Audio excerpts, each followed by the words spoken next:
PEGI 18.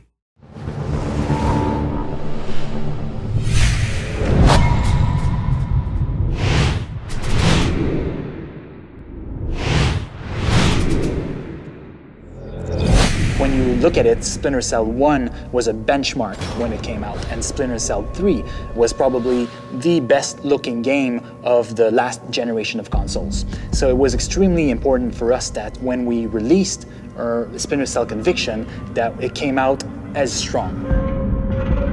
We came up with a bunch of things that are super interesting. So the first thing that we have is what we called projected text. So basically what we're doing is we're integrating in the environment the objectives that we're giving to the player.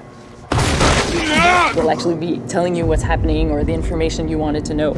We'll be seeing flashbacks or things projected on the walls that will explain that.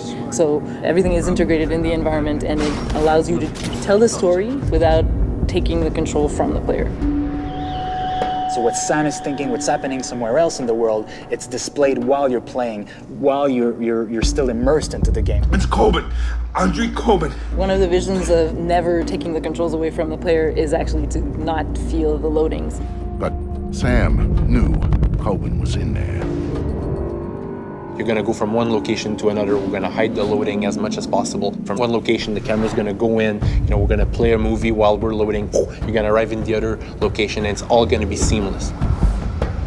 Never at a time will you be just staying there and waiting for something to happen.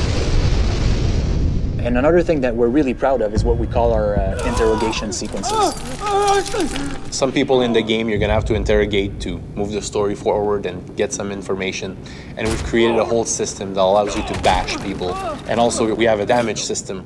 So the more you beat up the guy to get information, well, the more he's gonna show like he's beaten up. It gets a little violent, but it gets the job done.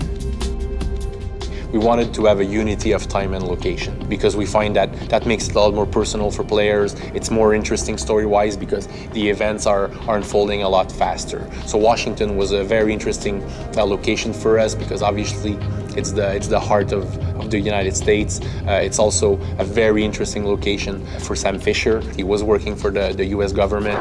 The idea that Sam is facing his former agency home was very interesting from a character perspective. We took a lot of risk when we approached the design for this. We came up with a whole bunch of new design elements that have never been done before in any other game.